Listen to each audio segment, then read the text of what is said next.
Good evening and welcome to the August 12th, 2024 meeting of the Menlo Park Planning Commission. I am Chair Jennifer Schindler, and I thank you for joining us this evening, either remotely or here in council chambers. Established by state law, our city's Planning Commission is composed of 7 volunteer residents of Menlo Park appointed to 4-year terms by City Council. Our Planning Commission is not a policy setting body. That's the City Council. We are a policy implementing body. We review development proposals for compliance with our city's general plan and zoning ordinances, which can both be found on the city's website. The Commission also reviews city-initiated land use planning projects, such as general plan updates and zoning ordinance amendments. The Commission reviews development proposals requiring a use permit, architectural control, a variance, minor subdivision, as well as the environmental reviews associated with those projects. When applicable, the Planning Commission reviews below market rate, or BMR, housing agreements associated with these applications. The Commission is the final decision-making body for these applications unless appealed to the City Council. The Commission also serves as the recommending body to the City Council for major subdivisions, rezoning, conditional development permits, zoning ordinance amendments, general plan amendments, and environmental reviews associated with those projects. If applicable, the Planning Commission reviews and makes recommendations on BMR agreements associated with these projects. We work closely with the staff in our city's planning division, which is responsible for implementation of the general plan, zoning ordinances, and related policies. We encourage your active participation, whether you are an applicant or an interested member of the public, and there will be an opportunity to speak publicly for each specific agenda item, as well as for general public comment. With that, I will call the roll. Commissioner Baruzzi. Here. Commissioner Doe. Here. Vice Chair Eric. Present. Commissioner Farrick. Here. Commissioner Sillen. Here. Commissioner Silverstein is not here this evening. I am Chair Schindler and I am present, so we have 6 commissioners here in chambers, which is a quorum.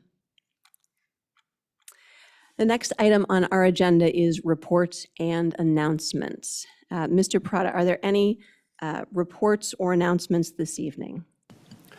Yes, thank you, Chair Schindler and members of the Planning Commission.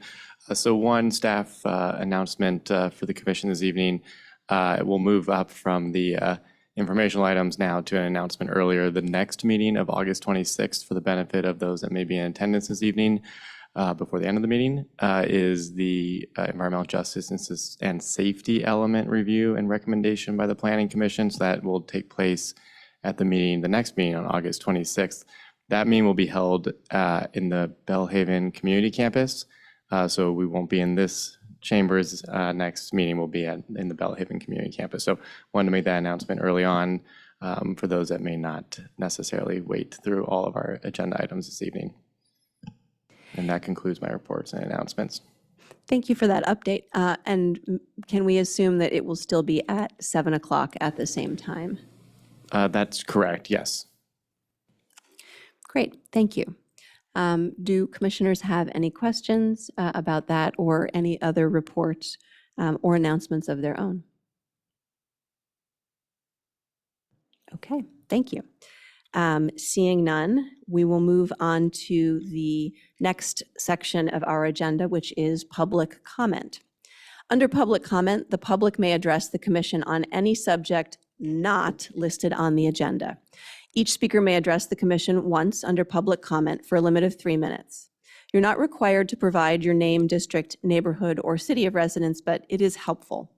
The Commission cannot act on items not listed on the agenda, and therefore the Commission cannot respond to non-agenda issues brought up under public comment, other than to provide general information.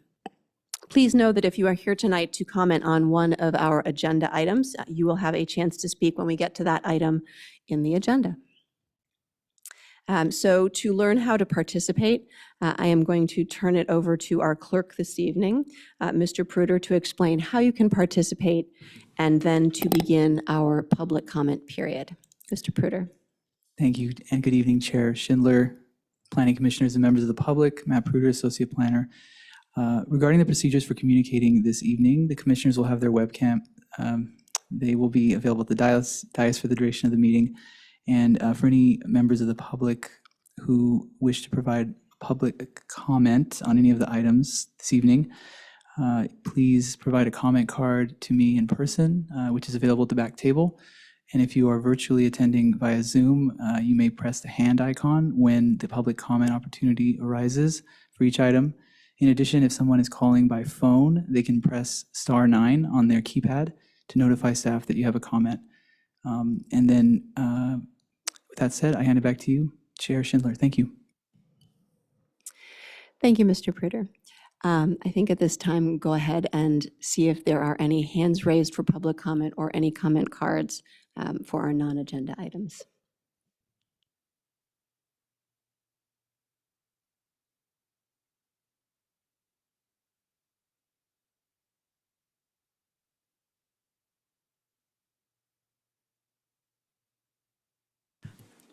Thank you. I do not see any hands raised at this time. If you'd like, you could close the public comment for non-agendized items at this time. Thank you. Thank you. Let's go ahead and close public comment for this portion of our agenda and move on to our consent calendar, item E. There are 3 items that were included in the consent calendar for today. The first was approval for the meeting minutes for the Planning Commission for July 22nd.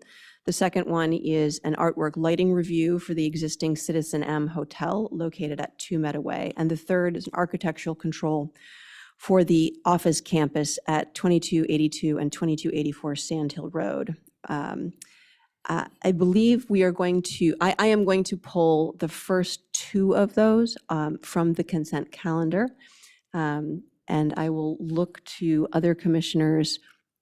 So that means that the consent calendar now only contains 1 item, the third one, which was architectural control for the office campus on Sand Hill Road for modifications to landscaping, hardscaping, and the addition of 2 shade structures. Do any commissioners wish to pull that item from the consent calendar? Okay. Seeing no requests to pull that from the consent calendar, Mr. Pruder, could you call for public comment on the consent calendar with the 1 item remaining on it? Sure thing. At this time, again, as previously mentioned a few minutes ago, this is an opportunity for public comment. And anyone wishing to speak on this item in person, please provide me a comment card. And anyone virtually attending, if they could please use the hand icon, or if calling, press *9. We can have you join us for public comment. I see no hands or comment cards at this time. We can wait a moment longer if you'd like.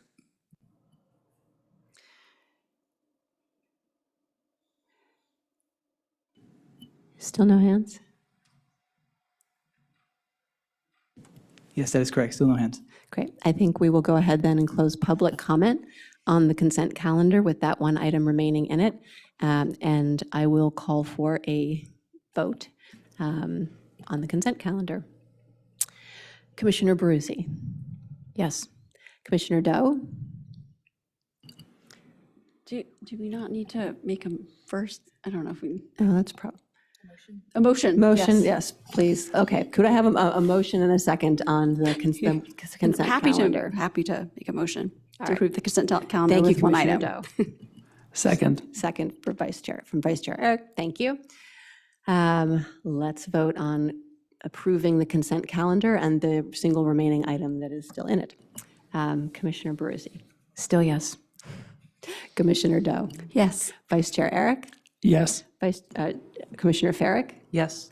And Commissioner Sillen? Yes. I am also a yes. So that is 6 yeses approving the consent calendar with the architectural control for the office development on Sand Hill.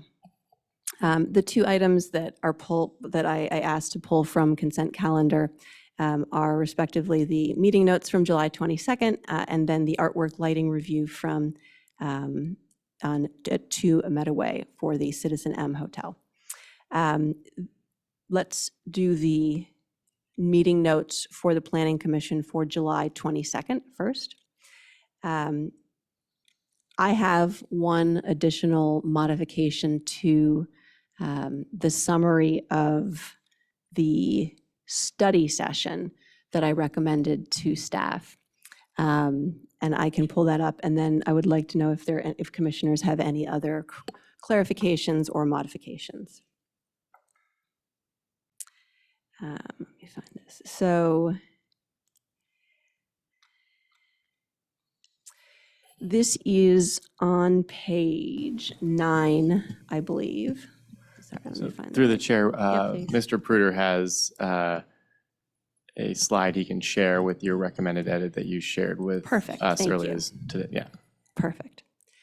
So while that's coming up, just the context, again, this is the study session that we did for the Parkline development. Had a question that Commissioner Silverstein asked about the commercial amenity building and the public's access to that space. Perfect. This is the response from the summarized the discussion summary, in which Mr. Murray, the applicant, responded to Commissioner Silverstein's question. He talked about kind of going to jump to the middle of this, the 17,000 to 18,000 square feet that was going to be space for 3 to 4 full-service restaurants that would be accessible to the public. He also, at that point, Mr. Murray also made reference to a smaller area that was originally proposed as public space. It was originally proposed as a freestanding building, and that it would be now be, and then said it would be included in the podium. But to me, these notes made it unclear which building he was referencing, because the previous part of this response is talking about a different building. In this case, he's talking about proposed public space in the podium of the affordable housing building, otherwise labeled as Residential 3 building, which is over at the corner of Middlefield and Ravenswood. Because of this being a publicly accessible building, and also sort of related to many of the other conversations we had about public amenities, I wanted to be sure that this element was clarified. So I look to both staff and other commissioners, first of all, just to confirm my understanding and recollection of that conversation. Is this consistent with how other commissioners and staff understood the nature of Mr. Murray's response and proposal?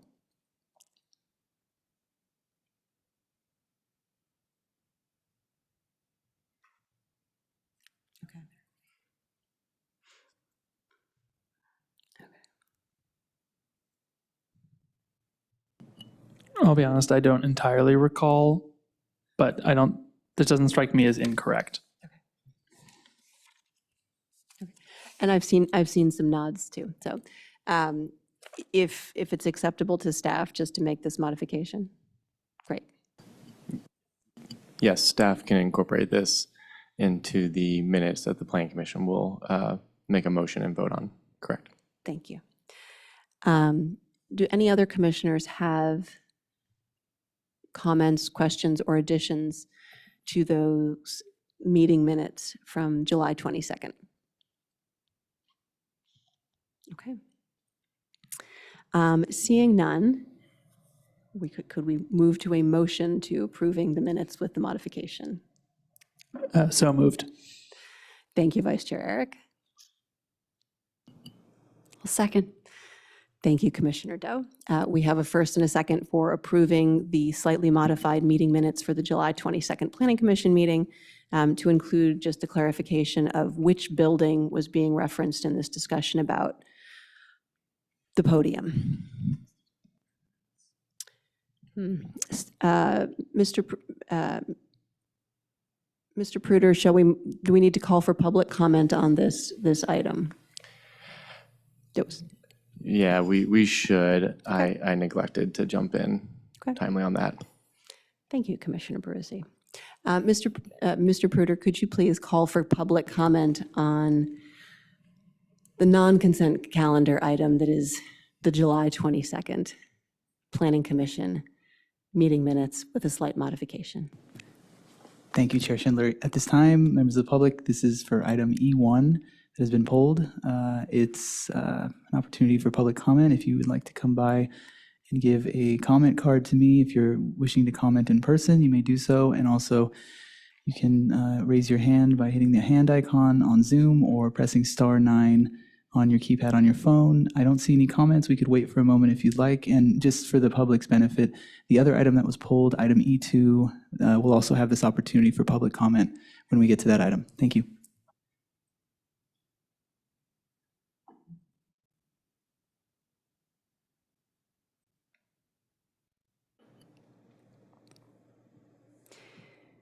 Do we have any requests for comment, Mr. Pruder? No, we do not at this time. Thank All you. right, thank you. Then I will go ahead and close public comment for this agenda item.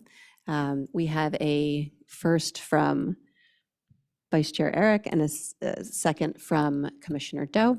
Let's go ahead and vote to approve the July 22nd meeting minutes with the small modification. Commissioner Baruzzi. I'm going to abstain because I wasn't present and haven't watched the meeting yet. Commissioner Doe, Yes. Vice Chair Eric, Yes. Commissioner Farrick, Yes. Commissioner Sillen, Yes. and I am also a yes. So that is 5 yeses and 1 abstention. So the meeting minutes with a slight modification are approved.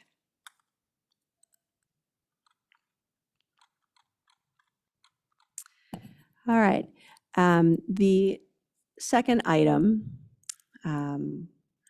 or now, it was the second item on the consent calendar. It will now be our third discussion topic, was regarding an artwork lighting review at 2 Meadow Way for the Citizen M Hotel.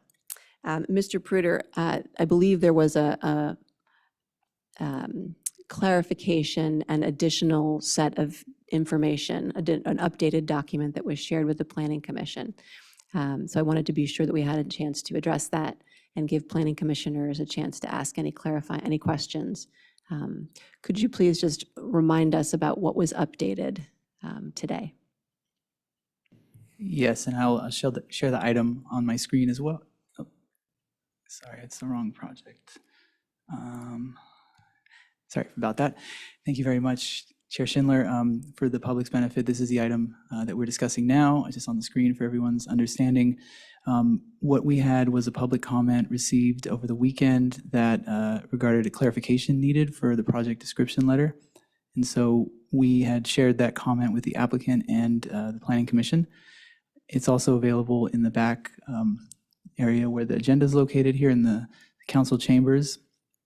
And basically, there was a project description letter that was inadvertently a different letter that was written at a different time that we have since amended, and it does have the updated information that was commented on and clarified.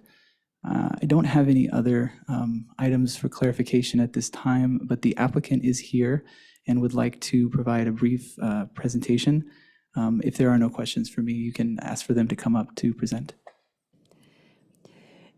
With regard to the updated project description letter, do any commissioners have clarifying questions for Mr. Pruder? Okay. Seeing none, I would certainly welcome the applicant having an opportunity to address the commission, although not required.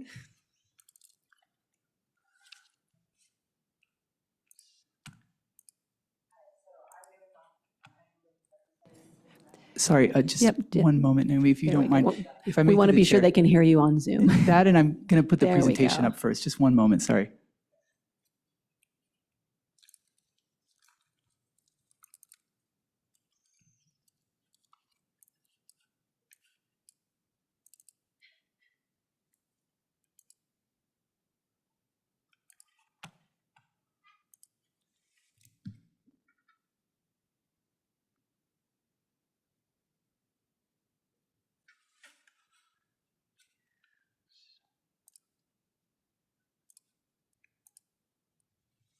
Okay, sorry, you may begin. Yeah, thank you.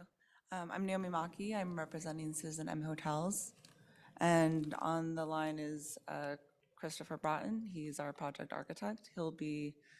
He's listening in, and if you have any technical questions that I can't answer, he can hop in. So you can go to the next slide. Thank you. So we're back after a long journey. Our hotel is complete and open. Here in this photo, you can see the bay, you can see our hotel, and you can see the big red stair and our fantastic mural. Next. And here's another photo of the mural. So last June, the size and the location of the facade art were presented and approved. We decided to postpone the art lighting in response to the public comments that we received. And we did this because we wanted to get a chance to discuss the lighting with the community and address their concerns. We very much consider the reserve in the park an amenity to the hotel. So we're happy to work with the people who know it best and learn how we can do our part in being the best neighbors we can be. So we hope that we can get our final lighting proposal approved so that we can respectfully show off our new mural. Next. Our original design for the lighting included the following measures to reduce light overspill. So we selected a matte overlaminate on the mural to reduce any glare, and this has already been installed. We have vertical louvers on the light fixture bulbs. And so we have the lights. The lights were scheduled to turn on 30 minutes before dusk and then off at midnight. After June's Planning Commission last year, we met with individuals representing the Friends of Bayfront Park, Citizens Committee to Complete the Refuge, and the Sequoia Audubon Society, primarily Eileen McLaughlin and Chris McIntosh. So after our most recent meeting with Eileen and Chris on May 2nd of this year, under their advisement, we made a few adjustments to lessen our impact on the wildlife. The matte overlaminate and the vertical louvers stayed the same, and then instead of the lights just turning off at midnight, the lights will now be programmed to incrementally dim starting at 10 p.m. and then until they are fully off at midnight. And also, since the top and bottom fixtures are able to be programmed independently, we are going to decrease the bottom fixture brightness by 50% in order to reduce the upwards light spillage, what would point towards the sky. Next. So here's an example of our Seattle location. I believe we showed this last time. This is a good example of the design intent of what we want these fixtures will look like. Next. Here are some light studies. These are in Exhibit A. On the left, we have an elevation drawing of the mural. And then on the right, there are some light studies that illustrate where exactly the light will fall in the facade and how the light is directed at the mural and not out towards the property. And here's a closer look at one of our light studies with the lights on at their full capacity. This is on page 11 in Exhibit A.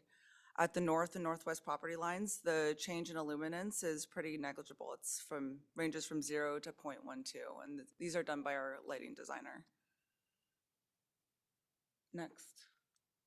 And then lastly, for reference, here are the fixture specifications. This is also in Exhibit A. Most importantly, on the right, it's small, but you can probably see it better on the PDF. You can see we have the vertical louver selected that will be installed over the fixture. And that's it. Thank you for that update.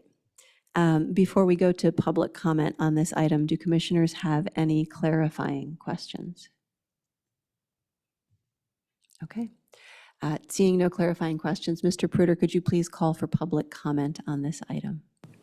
Yes, thank you. At this time, I see one hand raised. I'll quickly remind the audience that anyone in person would like to provide public comment can do so by providing a comment card to me. And also, folks on Zoom can use the hand icon to request to make public comment.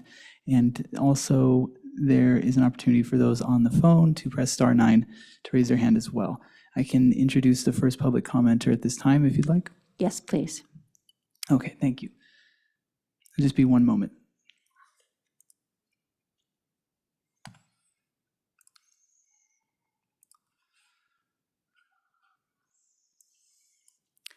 Okay, we have one commenter with the name Eileen McLaughlin.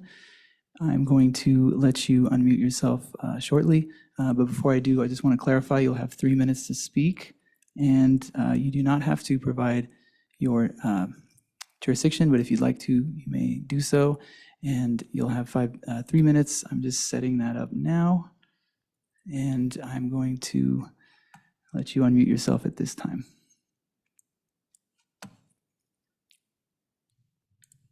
Thank you. Good evening, commissioners. I am Eileen McLaughlin, and I represent Citizens Committee to Complete the Refuge. I'm speaking tonight to say thank you to the commission. About a year ago, at the joint request of me and Chris McIntosh, already mentioned here, you deferred this final artwork review. While most approvals and entitlements were already done, our organizations had not known about prior community input opportunities. We raised a concern that others had not about uplighting planned on the artwork, especially its impact to wildlife along the city's shoreline. You recommended that time be given to these concerns. We were grateful. But I also want to thank the Citizen M team and Naomi. The folks at Citizen M gave us a friendly ear to the lighting issues of concern.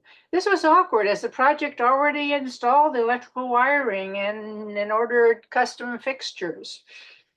We took a hard hat tour of the site and followed up with multiple meetings and email exchanges. Citizen M researched the options, as you've seen, and made adjustments in the lighting plan, mitigating impacts of our concern, and as described in this most recent update you've just seen. Further, Citizen M is working with our organizations to be a better informed public facility on the shoreline. Chris McIntosh will lead a Bedwell Bayfront Park tour for hotel employees. I am providing information about the Don Edwards National Wildlife Refuge and the Salt Pond Restoration Project. The hotel's app, we've learned, can put this information in it for guests to get such information about their surroundings.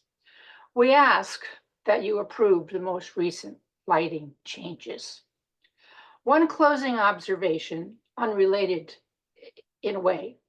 Menlo Park Code includes substantial requirements for lighting for development projects, but somehow lighting of outdoor artwork falls outside those codes. On a property where downlighting is required everywhere, somehow exterior art can have uplighting. I hope you and the city can consider how to treat both lighting impacts equally with the objective of protecting dark skies and wildlife. And again, thank you. Thank you for your comment. At this time, I do not see any other hands raised. We could wait a little longer if you'd like. Chair Schindler? I think we've had a substantial amount of time for folks. So I think we'll go ahead and close public comment on this one and bring the discussion back to the commission for any questions or comments. Commissioner Peruzzi.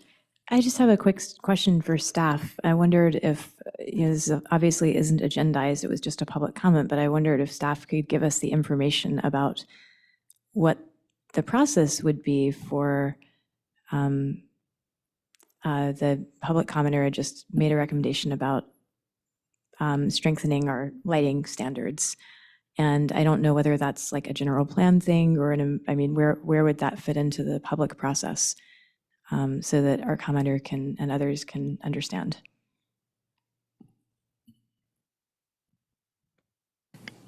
Yes, thank you for that question. So the city does have a zoning, or its zoning districts, in the Bayfront area and in other districts as well now, with the more recent housing element update and rezoning effort does include a number of sustainable and green building requirements, including bird-friendly design as a subsection in many of those districts.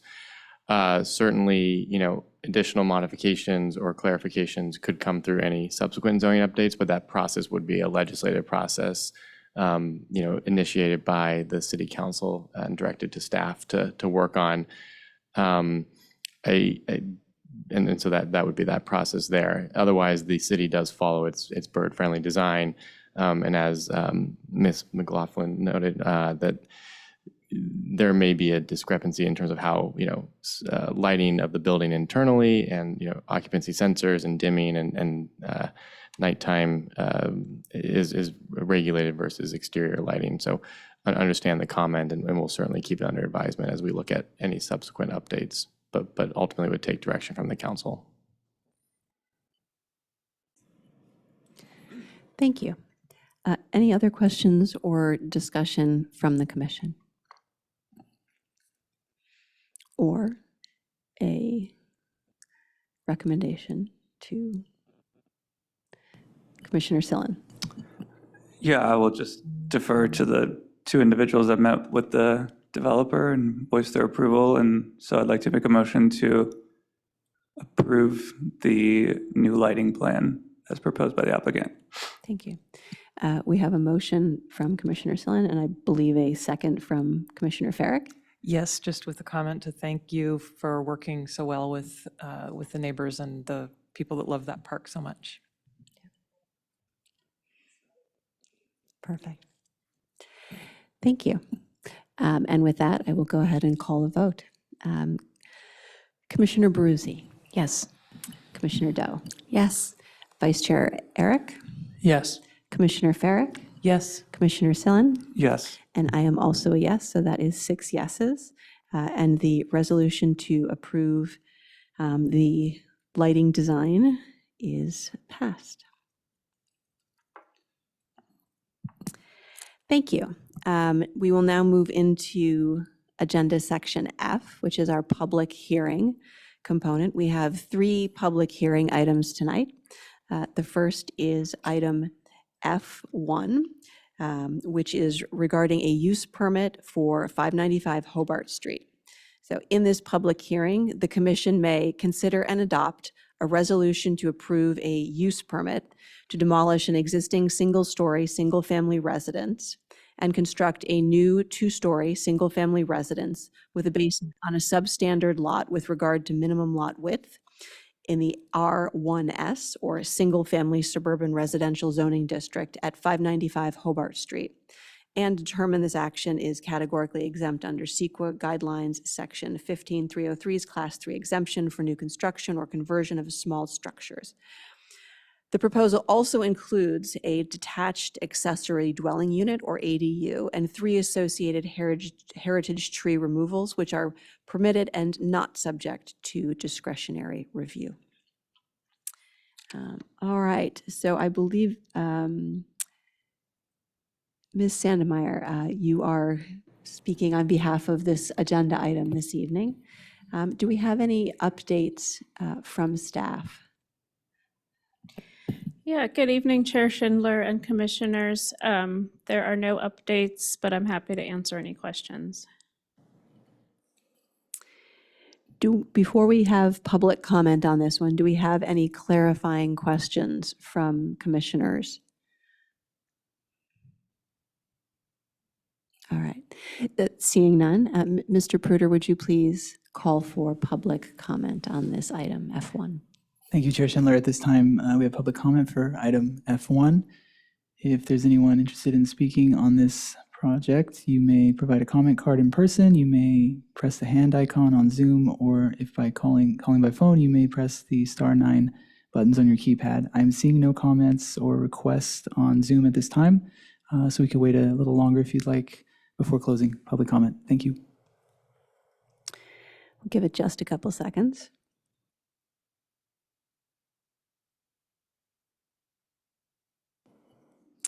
Do we have any hands raised, Mr. Pruder? No, we do not still at this time. Thank you. All right, let's go ahead then and close public comment on item F1, the use permit regarding 595 Hobart Street, and bring the discussion back to the dais and ultimately to a motion. Through the chair, I believe the architect is here to give a quick update on, or quick perfect. overview. Thank you. Welcome. Thank you, Chair Schindler, members of the commission. I am Mark Godby, and I designed the home. So I had a nice experience designing a home a block or two away on Hermosa a year or two ago. And what we learned there was a lot about what the community wanted in terms of how to be sensitive to their needs. And we tried to employ all of that into this design, making it a subtle house, not overwhelming to the street, and sensitive also to a lot of the trees on neighboring properties, especially the larger trees to the right. So we had a nice neighborhood outreach meeting, met some of the adjacent neighbors, and it was more about questions than it was concerns. And I feel it was very well received. And we're very pleased that anyway, it just seems that the neighborhood is happy about this one. And I'll just say thank you very much, and I'll be here to answer any questions. Thank you. I open it up for discussion or questions from the Planning Commission. Commissioner Sellen. Could I make a request that someone from staff adjust the microphone for this gentleman? Or, yeah, there we go. Feel bad for you leaning over. I had a question, I suppose, on, this was in the description of the project, there was a recommendation from the engineering division to add a condition to replace the curb and rain gutter in front of the property. That's the first time I've seen something like that. I've only been here for a few months, so I'm just wondering if that's common and whether that is something that commissioners typically look at, or we just go with the recommendation. I suppose that's a question for staff, first and foremost. Yeah, I believe it depends on what frontage improvements are existing and the condition they're in. So some projects do have that recommended condition of approval, and some do not.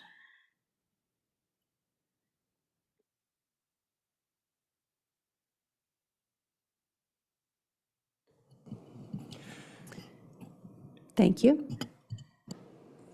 Other questions or commentary from commissioners? Vice Chair Eric.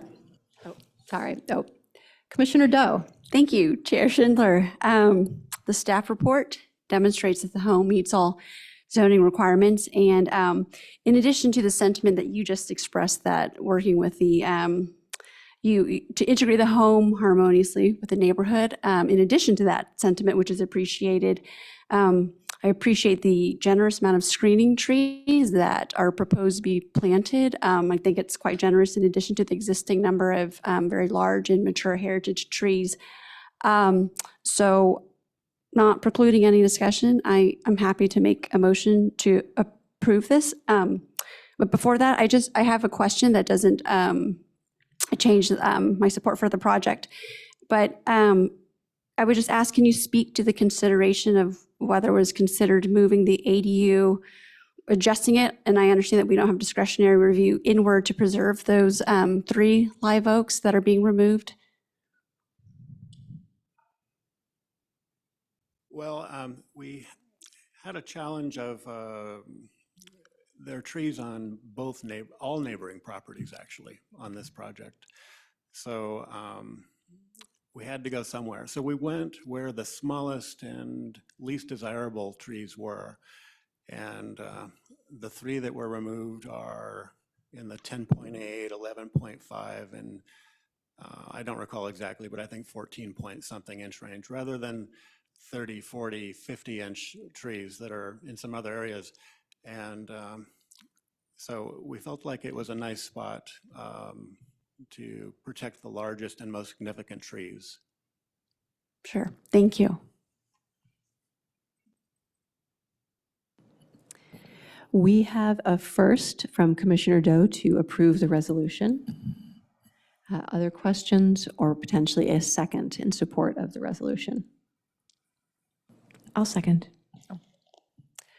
We have a second, but Commissioner Farrick, I also wanted to be acknowledged that you had your mic ready. No, just I was going to second it, and seems pretty Great. straightforward to me. So we have a first from Commissioner Doe and a second from Commissioner Peruzzi in support of the resolution to approve the use permit. Seeing no further questions or mics on, I will call vote. Commissioner Peruzzi? Yes. Commissioner Doe? Yes. Vice Chair Eric? Yes. Commissioner Farrick? Yes. Commissioner Sillen? Yes. And I am also a yes. So that is 6 votes in support of the resolution and approval of the use permit. Thank you very much for being here. Best of luck.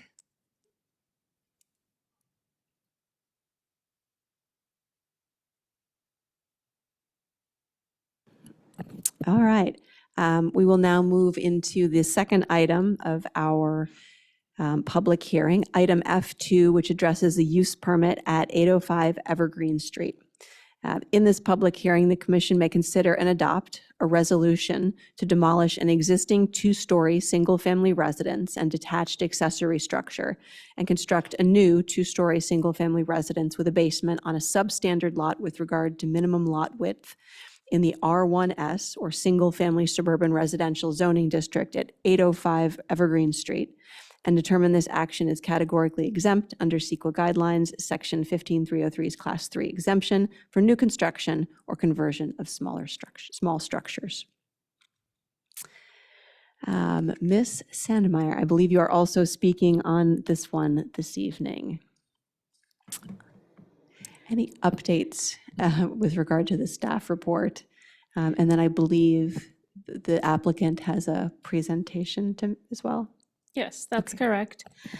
So we received, or was forwarded from the applicant 2 emails in support of the project. And so I sent those to the Planning Commission around 5:30, and we also have hard copies at the back table for anyone who's interested. There's no other updates, but I'm happy to answer questions.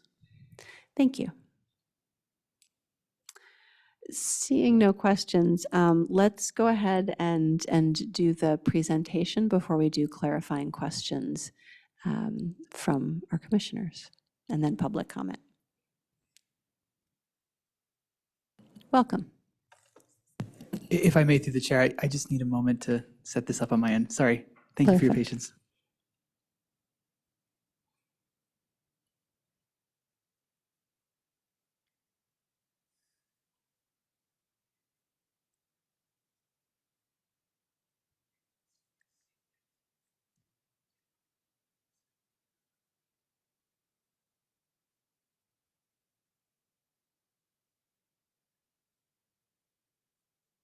Thank you. Thank you. I would like to keep the presentation brief. My name is Kendra Rosenberg. I'm the principal at KNR Design Studio. I've been working on this project with the client, Stacy and Andy Harrison, who are both here today.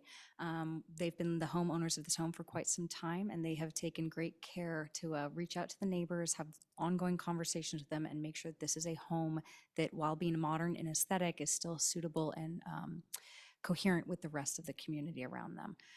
So we can go through these pretty quickly if you don't mind. So that's just the cover sheet. These are our basement floor plans, and it's just showing the previous designs and the current designs. We can pass this to this first floor. The first floor design is where you'll notice that there's the greatest change from our original submittal to the most recent one. And this is based on directly from neighborhood feedback, where we had originally anticipated having a single car garage. The neighbors really expressed a pretty strong desire to have a 2-car garage to just be more cohesive with the neighborhood. So we did some pretty major redesigns of the plans and have gone to the 2-car design. We also got some feedback based on, if you go to the second floor, if you don't mind, based on the bedroom window layouts. And so you can see that on the upstairs north corner bedroom, we removed the 2 side windows and really focused that bedroom window towards the front, towards the main street. Same thing with the south side corner bedroom window. We took out the side yard windows and focused that bedroom window towards the front. The central bedroom on the south side, really, we didn't have too much that we could do there, but we're still looking into some options and possibly any adjustments that may need to be done there. And then the rear bedrooms with master is really focused primarily towards the backyard. And that was really out of respect for the neighbors. The final item that we tackled with the neighborhood outreach was the location of air handling units for the air conditioning. We had them on the north side, on the ground level. The neighbors on that side were a little bit more hesitant about that. So instead of having them next to the garage, we have placed them next to the dining room on the south side. And those neighbors were very amenable to that and had no issue with it. Theirs are on that same side. They said that that would be fine with them. So that's about it for now. We've got a couple more slides that we can go through quickly with the materials boards, exterior elevations, just showing previous designs, new designs. And again, this was all covered in the packet. We just wanted to make sure that we pointed out these items for you. We can go down to the materials boards. And those didn't change too dramatically, although the renderings got quite a bit nicer. And then the final presentation is the final renderings. And that's it. Thank you very much for your time. I'm here to answer any questions you may have.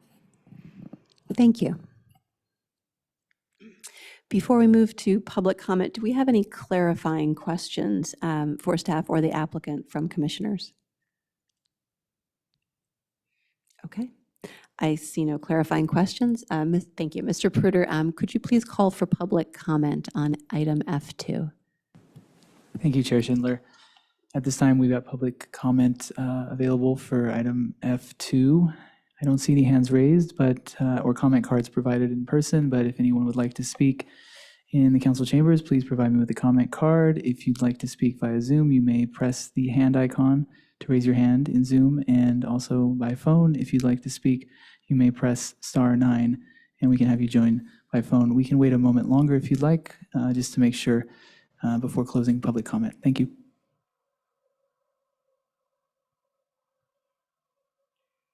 I think we've given it a fair amount of time. I'm going to go ahead and close public comment on item F2 and bring the discussion back to the commission for questions, commentary, and ultimately a motion. Discussion or questions from commissioners?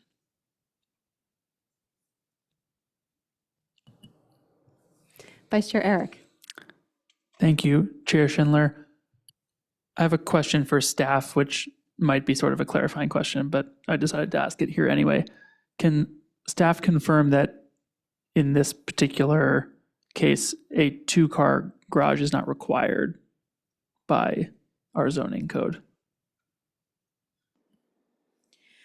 Yes, in the single-family zoning district, districts 2 spaces are required, but one of those can be uncovered as long as they're not in tandem. So that's the requirement for the main house. So in some cases, homes are designed with one garage or one carport and another uncovered space that's not in tandem and not within the front or side setbacks. Thank you. I don't have any further questions. Commissioner Doe. Thank you, Chair Schindler. Sorry, lost my train of thought. While not required, as I think the trees that are removed are not heritage trees, I was wondering if you might speak to if you consider or their desire to maybe add some trees or landscaping. I didn't see a landscape plan in the set, so maybe I don't know what the intention is there. Happy to answer that. We've only got 2 trees slated for removal. One is a lemon tree and one is a small 5-inch Japanese maple in the front yard. Other than that, there'll be no trees removed. We are working with a landscape architect who's just been signed, and we will be coming up with a full landscape plan as well. We absolutely intend to have a privacy screening at the neighbors' sides and at the rear yard as well. Got it. Makes sense. Thank you. Again, appreciate the clearly extensive redesign that was done in response to the neighbors' concerns for privacy in the garage. I personally thought the 1-car garage fit nicely compositionally, but will defer obviously to the homeowners and the neighbors. And it meets all the zoning requirements. So I am, again, happy to make a motion. I don't know if you made a motion. If not, a second. I do not believe we have a motion. Okay, happy to make a motion, again, not to preclude any discussion from other commissioners. Thank you. We have a motion from Commissioner Doe. We have time for other questions or comments or a second?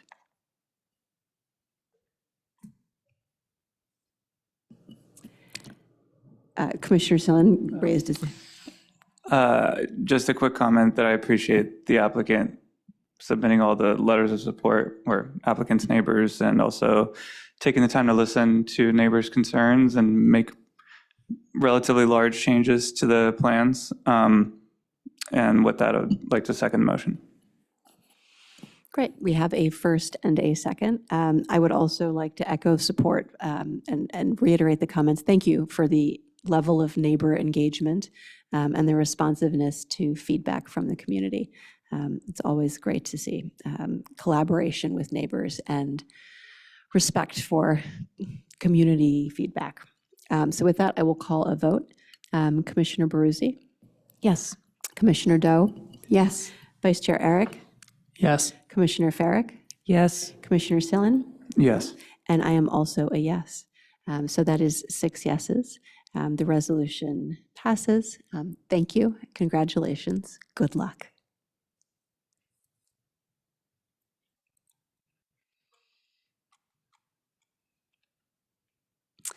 All right, we will move on to item F3, which is regarding a use permit for 1925 Menalto Avenue. At this public hearing, the commission may consider and adopt a resolution to approve a use permit for the following requested actions. 1, a change of use from a salon to a restaurant for a tenant suite within an existing commercial building that is substandard with regard to the minimum parking requirement. 2, a request for a Type 41 license from the State Department of Alcoholic Beverage Control, ABC, for on-site alcohol service, which is beer and wine only, associated with a full-service restaurant. And 3, a request for outdoor seating at the rear of the property and to allow consumption of beer and wine within the outdoor seating area in the CMU. Neighborhood mixed use zoning district at 1925 Menalto Avenue, and determine these actions are categorically exempt under CEQA guidelines section 15301's class 1 exemption for existing facilities. All right. And I believe, Mr. Pruder, you are here to give us potentially any updates or additions to the staff report. And then I believe we also have just some remarks from our applicants here this evening. Thank you, Chair Schindler, for this final public hearing item. I don't have any updates from the staff side, but I'm happy to answer any clarifying questions. And following that, we do have the applicant team comprised of Sam Hamlin and Leah Redmond. They'd like to make their opening remarks, as you'd stated, following any questions for me. Thank you. Do any commissioners have clarifying questions for staff before the applicant comes on up? All right. Welcome. Thank you for being here. Thank you very much. So good evening. My name is Samantha Hamlin, and this is my dear friend Leah Redmond and my business partner. We thought it would be good for us to take a few moments and just introduce ourselves so you can know a little bit about us. You've read our application. We're both proud moms and have called the Willows neighborhood our home for over 20 years. We've had the immense privilege of raising our children in Menlo Park, guiding them through the amazing schools from kindergarten all the way to senior year. Our oldest children are recent graduates of Menlo Atherton High School and Sacred Heart Academy. And next week, they will be off to University of Southern California and Columbia University to start their lives away from Menlo Park. Leah and I are also both college graduates, she from UC Berkeley and I from Stanford. And despite our intense collegiate rivalries, have maintained a really strong and deep friendship over the time that we've lived in the Willows. Today we come before you as two moms, neighbors, aspiring entrepreneurs, and longtime residents, united by our shared passion for this community and our commitment to creating a space where it can continue to thrive. So after years of both working in the tech industry in various leadership roles, we've decided to pursue something close to our hearts, a new venture that brings together our love of wine, cheese, and our incredible Willows neighborhood. My experience as a co-owner of Oeste in Oakland, which is a restaurant co-owned by 3 women of color, has deeply influenced this journey. At Oeste, we took an old Oakland storefront built in 1921 and transformed it into a warm and inviting space where family and friends gather. That same spirit of family and community is what we're bringing to Haven Wine and Cheese, creating a place where everyone in the Willows can feel welcome and connected. Local Willows establishments like Cafe Zoe and Studio 650 have long served as places where our community could connect and grow together. My mom used to take my kids, my mom and my dad, to Cafe Zoe quite often, and both of our kids took dance at what was known as and now is Studio 650. We aim to continue this tradition with Haven Wine and Cheese. We will specialize in offering unique culinary experiences, showcasing wines and cheeses from women, people of color, small distributors, and with a dedication to exceptional products and creating memorable experiences. We're really deeply appreciative of the consideration that you've given our application. We know it's taken a lot of time, and thank you to Matt, who's guided us through the process. And we just wanted to say thank you. We're excited to be here and address any questions or comments that you might have. Thank you so much. Do commissioners have any, before we go to public comment on this item, do commissioners have any clarifying questions for the applicants or for staff?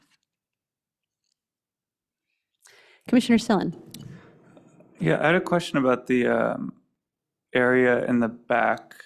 That's the outdoor seating area. I'm just wondering if, I understand you have approval from the next door tenant, and I'm just wondering, is that just something that's not part of our consideration here as a city, and that's just sorted out between the tenants since that's your space? Yes. Okay, thank you.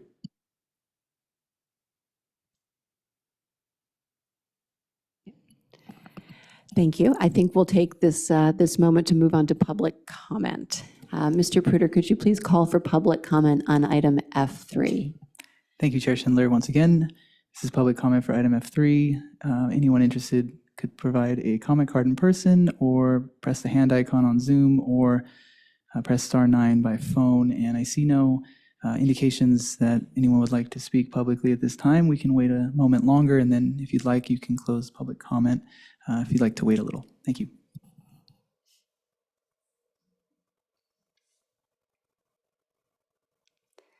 All right. Thank you, Mr. Pruder. Are there still not any hands raised at this time? That is correct. There's still no hands raised or desire to speak. Thank you. All right. Thank you. Then we'll go ahead and close public comment on this particular item, F3, and bring the discussion back to the commissioners for questions, comments, and ultimately a motion.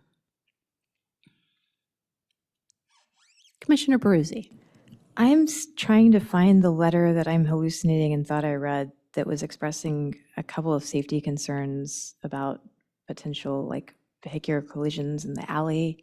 Am I misremembering? Okay. There's a parking lot that is connected to a store. Oh, it's hard to hear you actually. Lean into that mic I'm a little bit bit. worried. There we go. There's a Thank you. parking lot connected to a store in the space where we're going to have our business. And I guess we read it as well. There was a, I think someone hit the gas instead of the brakes leaving and went forward through a fence. And I think the letter was asking for like bollard, yeah. So they had requested bollards to be put in front of the parking. Just in case, it's easier if we just make sure you're speaking at the mic yes. there. Thank you. So I think the request by the person who wrote the letter was to put bollards in front of the parking spaces so that in the event, should that happen again, that there would be something preventing them from going into the residential yard of the neighboring house. And did you do that, I think, or you did, or you didn't do that? Sorry, I was literally searching the document for the word bollard while I was, because I remembered reading this and I couldn't figure out whether we'd addressed it or if staff thought it was a concern. That parking lot is a parking lot that services the La Hacienda Mexican Market, which is right on the corner. We do have representation, actually. Arnaldo Areola, who's representing the owner of our building, we have talked to the owner and we can use that as for overflow parking because our timing doesn't really, they close when we'll probably be having more of our, peak hours. So we can, that's going to be a shared lot. But I think if that was going to be something, that would be something we need to discuss with the owner because we don't have full control over that lot. Yeah, I found the letter now. Thanks for refreshing my memory.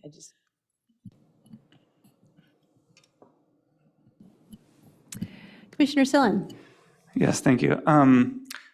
Yeah, maybe a question for staff as a point of clarification. So this is a building with multiple tenants and we have one tenant before us with an application. So I guess I'm a little bit unclear as to what our jurisdiction is in terms of this approval. I know there's requests for outdoor seating and certain things, but in terms of bollards and parking spaces, that seems like something the tenant wouldn't be able to control. So I was just hoping someone from staff could clarify, what is and is not in play. Thank you.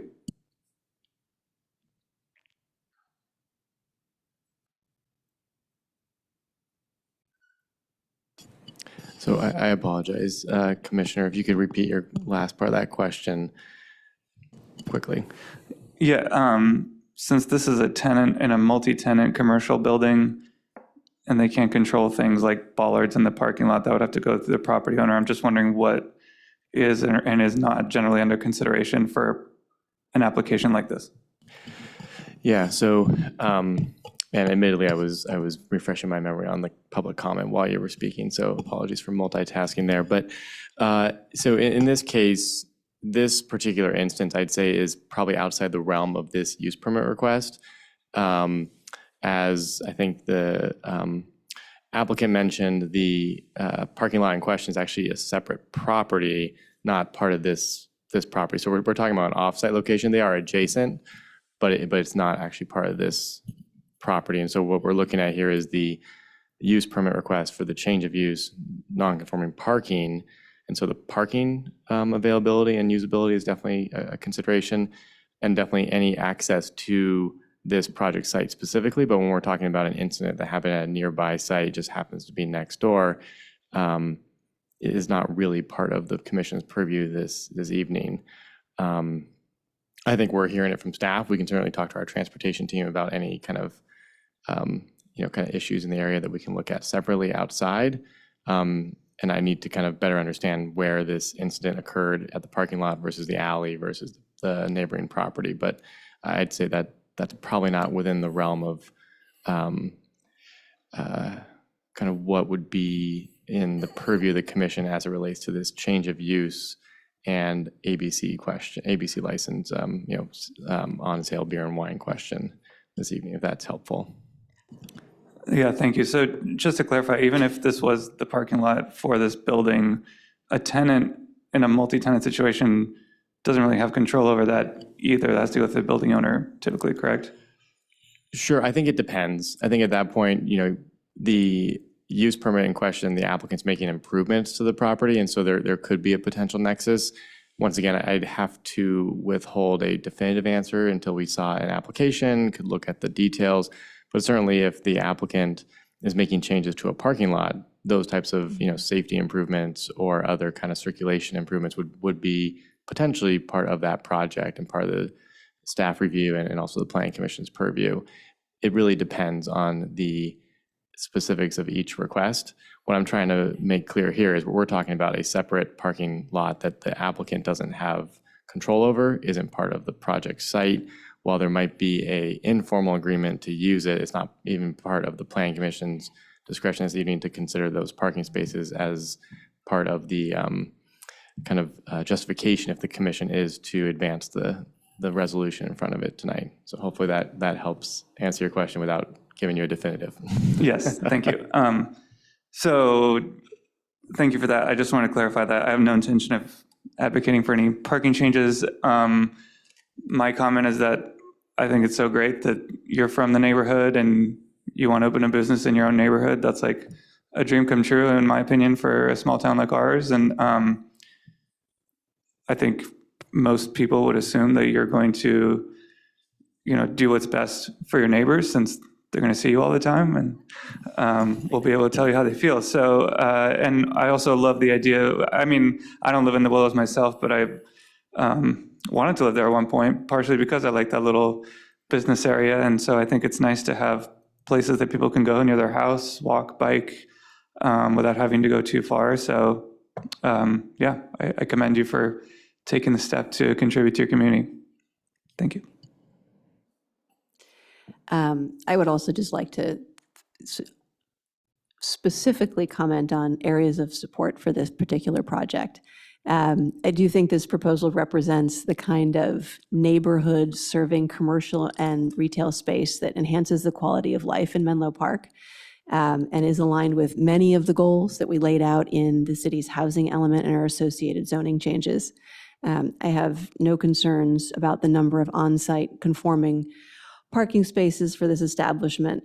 Definitely support the use permit. I think that parking in the right-of-way, the nearby curb parking within 1 to 2 blocks, the bike parking are more than sufficient, given the expected hours and scope of the business.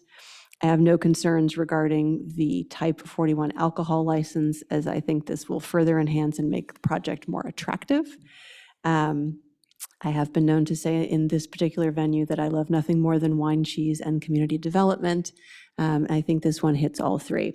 I do think that the person who was a trustee of the nearby property and raised the question of the grocery store parking and the unfortunate car accident raised an important question. What it triggered for me, though, was the question of if there are those 4 staff parking lots and God forbid something bad should happen, right? There are people sitting in the outdoor lot back there. So I did want to encourage, but obviously not require, consideration of some kind of reinforced barrier that would protect the people sitting in the back patio.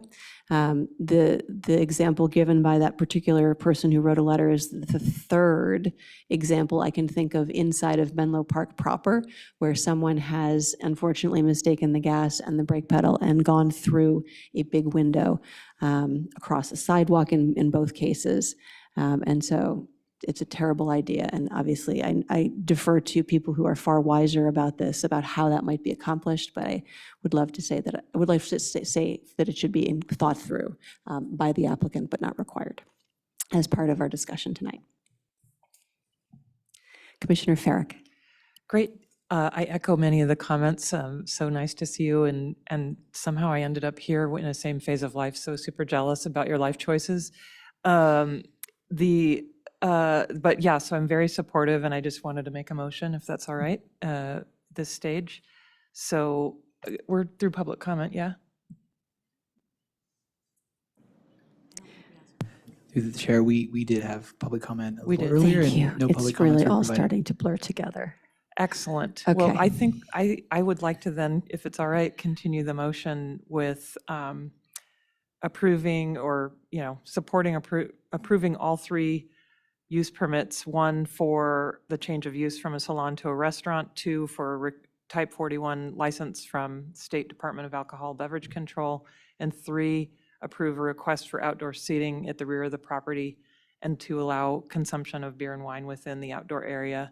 I find it very vibrancy creating, and while I'm not in a Willows, I'm in Suburban Park, it's nice to have those places. You've probably seen how Marsh Manor has come to life with those kinds of businesses that can sort of spill out onto the sidewalk. So very supportive. There's my motion. Thank you. We have a first from Commissioner Farrick and a second from Vice Chair Eric. A question. comment, Before I discussion, second, please. if you'll allow me just a few quick comments. I do live in the Willows, and I'm very excited about this. I would like to state for the record, or I guess for the minutes, if you read the staff report and read the section on correspondence, I don't think it reads quite clearly enough how much support there was for this project. It sort of reads like there was some support and there was this letter against it, and there was in fact an overwhelming amount of support. And I just think that should be reflected. I also want to give kudos to both of you and to city staff for not requiring any more parking. There's plenty of parking in that area. Even the parking spots that are there are hardly ever used, and tons of people bike to Cafe Zoe, and I assume will bike here as well. So I was really excited to see that. And with that, I will second the motion. Wonderful. We have a first from Commissioner Farrick and a second from Vice Chair Eric. Not seeing any more questions, I will go ahead and call a vote. Commissioner Baruzzi? Yes. Commissioner Doe? Yes. Vice Chair Eric? Yes. Commissioner Farrick? Yes. Commissioner Sillen? Yes. And I am also a yes. That is 6 yeses. Congratulations. Best of luck. We will look forward to toasting your success. Thank you. And that closes the public hearing component of our meeting this evening. We can move on to item G, informational items. Mr. Parada, anything additional beyond your scheduling update from the start of the meeting? Yes, thank you. So I'll just reiterate that update for any of those that may have joined us remotely during the evening and might still be online. But the next meeting of August 26th, the Planning Commission will hold it over at the Bellhaven Community Campus. The one item on that agenda, so it is a sole item on the agenda, is the environmental justice and safety element review. So that's the introduction or the amendments to the general plan, I should say, for the creation of the city's first ever environmental justice element, and then an update to the safety element. So that'll be an opportunity for the Planning Commission to review and provide a recommendation to the City Council, who would then potentially review it in September. And that concludes my reports and announcements. I'll hold on September updates since we're still working out those agendas and notices. Wonderful. Thank you. May I request a reminder roughly 24 hours ahead of time so that we just about the location change for next week, only because I may go on autopilot and show up here. Yes, we'll certainly send updates with the agenda publication for the commission. We'll also send, I think, probably a subsequent email update since Commissioner Silverstein's not here this evening. So we'll get a couple written updates to the commission. I've been doing that until we sent the notice last week to make sure we were confirmed for the location. We were working out some logistics. It's our first time holding a public hearing in the new space there. So Mr. Pruder will also be the clerk for that meeting. He's been working diligently with our IT team to get the space set up for our needs. So we should be good to go. Thank you. Is there anything that commissioners should do differently or bring? For example, many of us bring computers and chargers and so on to these meetings. If there's anything significant that we should do differently, just let us know. Yeah, that's a great question. So Matt and I will connect and coordinate, and we'll get an update out to the commission in advance if there is anything. That's a really good point that we should definitely consider. So thank you. And I certainly will try and make sure that I'm there plenty early just to be sure we can log on to things like Wi-Fi, since they will not be, our default settings will not carry us. Okay. Any other informational items from commissioners? Seeing none, I will then go ahead and adjourn this evening's meeting at 8:16. Thank you all very much.